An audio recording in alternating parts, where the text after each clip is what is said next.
අපි මේ වීඩියෝ එකේදී බලමු කොහොමද මේ අපි හදාගත්ත බ්ලොග් වෙබ්සයිට් එකේ ලේඅවුට් එක අපිට ඕන විදිහකට හදාගන්න කියලා. ඉතින් මේකෙදි by default ආපු hello world කියන post එකේ තියෙන එක image මොකුත් මෙතන පෙන්වන්නේ නැහැ. එතකොට මෙතන තව වෙන මොකුත් පෙන්වන්නෙත් නැහැ. අපි මේ post එක ඇතුළට ගිහින් බලුවොත් මෙන්න මේ විදිහට ඒකේ තියෙන ලොකුවට post එක තියෙනවා. ඊට වඩා මේ පැත්තේ side එකකින් තමයි content එක තියෙන්නේ. මෙතන මේ පැත්තේ side bar එකේ මොකුත්ම නැහැ. ඉතින් ඔන්න ඔය විදිහට තියෙන්නේ. මේක තමයි layout එක. මේක අපිට ඕන විදිහට අපි හදාගමු. ඉතින් එහෙම හදාගන්න කලින් මම මෙතෙන්දී තව post 3ක් විතර දාගන්න. අපිට ඒක කරගන්න පුළුවන්. අපිට admin එකට එන්න පුළුවන් මෙතන blog කියන එක ක්ලික් කරලා ඊට පස්සේ මෙතන post වලට ඇවිල්ලා මම මෙතනදී add new ගිහිල්ලා අලුත් එකක් දානවා. එහෙම දාන්නම්කො අපි මේකෙදි lorem text ටිකක් ගමු. මොකද අපිට text එක ටිකක් ඕන නිසා. මම දැන් lorem කියලා search කරගන්නවා. ඊට පස්සේ මේ තියෙන පළවෙනි සයිට් එකෙන් ගිහිල්ලා මේ විදිහට lorem text ටිකක් generate කරනවා. lorem කියන්නේ dummy text වලට. ඉතින් මේ කිසිම තේරුමක් නැහැ. නිකන් අර content එක පෙන්වන්න ඕන නිසා තියෙනවා. ඉතින් මේවෙන් copy paste කරලා ගද්දි පරිස්සම් වෙනවා. දැන් මෙහෙම copy කරවුවොත් okay issue එකක් නැහැ. නමුත් අපි මෙතනින් දැන් මේක මෙහෙම copy කරලා මෙතන දැම්මොත් සමහරක් වෙලාවට එහෙම ඉන්නේ නැති වෙන්න පුළුවන්. ඒ කියන්නේ ඒකට හේතුව මේවා තියෙන ස්ටයිල්ස් එක්කම තමයි කොපි වෙන්නේ ෆොන්ට් සයිස් ඔක්කොමත් එක්ක. එතකොට උඩ මෙතෙන් ගෙනල්ලා මේක පේස්ට් කරලා ඊට පස්සේ එතනින් ආපහු කොපි පේස්ට් කරලා මෙතෙන් ගන්නවා නම් ගොඩක් හොඳයි. ඊට පස්සේ අපි මේක මෙහෙම පබ්ලිෂ් කරන කලින් මේකට අපි fixabay.com කියන වෙබ්සයිට් එකට යමු අපි. ඊළඟ මෙතනින් අපි සර්ච් කරගමු ශ්‍රී ලංකා කියලා. එතන images load වෙනවනේ. මම මේකෙදී ලස්සන image ටිකක් ගන්නම් මේ විදිහට. මම මෙතෙන් ඩවුන්ලෝඩ් කරන්න නැහැ. මෙතනම right click කරලා save images දීලා මේ ටික post කියලා folder එක create කරලා මේ විදිහට save කරගන්නවා. ඊට පස්සේ අපි මේකෙදී මේ featured image එකක් මෙහෙම දාමු. මම මේ විදිහට එතන featured image එක දාලා මේක publish කරනවා මෙහෙම. මම තව ඒ විදිහ article එකක් දාගන්නවා මෙතනින්. ඒකෙත් අපි ඉස්සල්ලා කළා වගේ මේ ටික copy කරලා ගමු. මේ තියෙන අර මං කියපු issue එක අපි කෙලින්ම direct copy කරවුවොත් එතන තියෙන CSS එකම තමයි එන්නේ. නිසා මෙතෙන් copy කරලා ඊට පස්සේ එතනින් copy paste කරමු මෙතෙන්. ඊට පස්සේ අපි මේ image එක මොකද දෙක කියලා save කරමුකෝ මේක. මොකද අපිට article කීපයක් ඕන වෙනවා අපේ website එකේ layout එක හරියට වැඩ කරන විදිහ බලා ගන්න. හරි okay දැන් ඔන්න අපි අපේ blog site එක load කරලා බලුවොත් මෙන්න මේ විදිහට ඔයාලට බලා ගන්න පුළුවන් articles කිහිපයක් මම හදපුවා තියෙනවා. දැන් මම මේ ටික මෙහෙම දාගත්තේ ඔයාලට මේක පෙන්වන්න ඕන නිසා. නැත්නම් මෙතෙන්දී ඔයාලට මොකුත් තේරෙන්නේ නැහැ.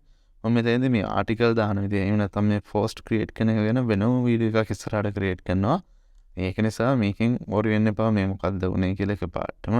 ඉතින් මම මෙතෙන්දී ඔයාලට පෙන්වන්න ඕන නිසා තමයි මේ විදිහට ටිකක් දැම්මේ. දැන් අපි බලමු මේකේ home page එකේ layout එක අපි කොහොමද හදාගන්නේ කියලා. ඉතින් මේක අපිට එකක් හදන්න option එකක් තියෙනවා customize කියන එකට ගිහිල්ලා මේ theme එකත් එක්ක වෙන option එකක් තියෙනවා. home page කෙනෙක් ගිහිල්ලා අපිට පුළුවන් page layout එක දෙන්න.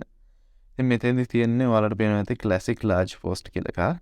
අපි ඉතින් one large post ඊට පස්සේ grid එකක් දුන්නොත් ඒකෙදි වෙන්නේ මෙන්න මේ විදිහට ලොකුවට එකක් තියෙනවා. ඊට පස්සේ ඊටු ටික grid එකක් වෙනවා. දැන් මේ පැත්තේ ඉඩෙන්නේ නැත්තේ මේ පැත්තේ left side bar එකක්. මේ පැත්තේ side bar එකක් තියෙනවා. ඒකයි reason එක අපිට ඒක අයින් කරන්න පුළුවන් මෙතන no side bar කියන එක දීලා. එතන මෙන්න side bars මොකොත් නැහැ. එන්න මේ විදිහට තමයි පෙන්වන්නේ. තේරෙනවනේ. ඊට පස්සේ අපිට ඕන නම් මෙතනදී පුළුවන් මෙන්න මේ විදිහට දෙන්න grid post කියලා column තුනකට මේ post එක කැඩි කැඩි යන විදිහට හදන්නත් පුළුවන්. එහෙම නැත්නම් list එකක් විදිහට අපිට හදන්නත් පුළුවන් මෙන්න මේ විදිහට. නේද? list එක.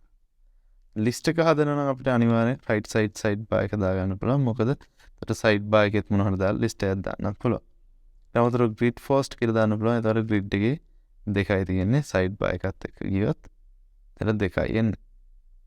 ඉතින් අපිට මෙතනදී මම මගේ personal choice එක විදිහට මෙතන grid එකේ columns තුනක් දීලා දානවා මේ විදිහට. ඊට මෙතන numbers කීයක page. එතන මේ විදිහේ article කීයක් home page එකේ පෙන්වන්න ඕනද කියලා තියෙනවා. ඉතින් මෙතන තියෙන අන්තිමට දාපු pages ගන්න දැන් එකක 3යි නම් පෙන්වන්නේ මෙතන 10ක් දැම්මොත් එකක් මේ විදිහට පහළට එනවනේ. ඒ නිසා අපිට මෙතන 3 ගුණාකාර වලින් දාන්න පුළුවන්. මම දැන් මෙතන 3ක් දැම්මොත් අන්තිමට දාපු post 3 විතරයි පෙන්වන්නේ. ඊට පස්සේ ඔයාලට වෙනවා මෙතන old post කියලා වෙනම තියෙන එක. ඔන්නෝම තමයි තියෙන්නේ. ඉතින් මම මේකෙදි 9ක් දානවා සාමාන්‍යයෙන්. නැත්නම් 6ක් දානවා. මොකද නැත්තම් මොකුත් නෑ empty වගේනේ. ඊට පස්සේ තාල මේ විදිහට publish කරන්න පුළුවන්. එකක් මට home page එක. දැන් මම මෙතෙන් close කරලා බලුවොත් මෙන්න home page එක මෙන්න මේ විදිහට තියෙනවා. දැන් අපි මේකේ page එක ඇතුළට ගිහින් බැලුවොත් මෙන්න මේ විදිහට තමයි තියෙන්නේ. එතකොට මේකෙත් sidebar එක තියෙනවා වෙනම. ඉතින් ඊට අමතරව related post කියලා තියෙනවා. comment section එකක් තියෙනවා. අපිට ඕකත් customize කියලා edit කරන්න පුළුවන් මේ විදිහට. customize වල මේක තියෙන්නේ post and listing වල single post and layout කියන එක. ඉතින් මේකේ default post style එක යාලා දීලා තියෙන එකක් තියෙන්නේ. ඉතින් මේ මම කියන්නේ මේ theme එකට අදාළව අනිත් theme වලදී සම්පූර්ණයෙන් මේක වෙනස් වෙනවා. මට පුළුවන් මෙතෙන්දී මේක ක්ලික් කරොත් මෙතන උඩ පෙන්නන විදිහ වෙනස් කරගන්න මේ විදිහට.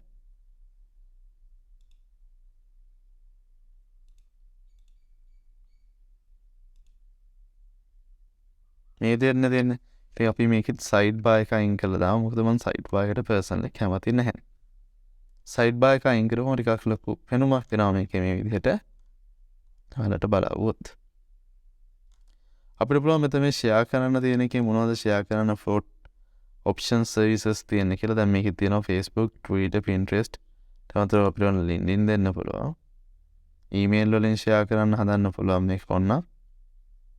අර ටික තියෙනවා. ඕන අපිට මේ ටික අයින් කරන්න පුළුවන් මෙතන. මෙන්න මේ එක අයින් කරපු ගමන් මෙතන පහළ තියෙන social ටික නැති වෙනවා. එතකොට මෙතන floating list එකේ අයින් කරපු ගමන් මේ පැත්තේ තියෙන share option එක නැති වෙනවා. roll page එකේ මැදට වගේ ඇවිල්ලා content තියෙන එක හදන්න පුළුවන්. මෙන්න මෙතන තියෙනවා. මෙන්න මෙතන තියෙනවා මේ post style කියන එක අයින් කරපුවම දෙපැත්තෙන් මේ විදිහට space මොකුත් තියෙන්නේ නැහැ. මැදට එන්නේ කෙලින්ම දෙපැත්තට එනවා. ඒතකොට ඔයාලා අපේ S2 මේ කොනේ ඉඳලා මේ කොනට ඇවිල්ලා මෙහි මුල්ුව දෙපැත්තට නවනව කියවන්න අමාරුනේ. සිංගල් පේජ් යනවා මේ විදිහට මේ පේජ් එකේ මොකුත් නැතුව ක්ලීන් පිට යනවා නම් මේ විදිහට අපිට තියලා තියන්න පුළුවන්. ඊට පස්සේ මම මේකේ මේ පහළ තියෙන social icons ටික අයින් කරනවා.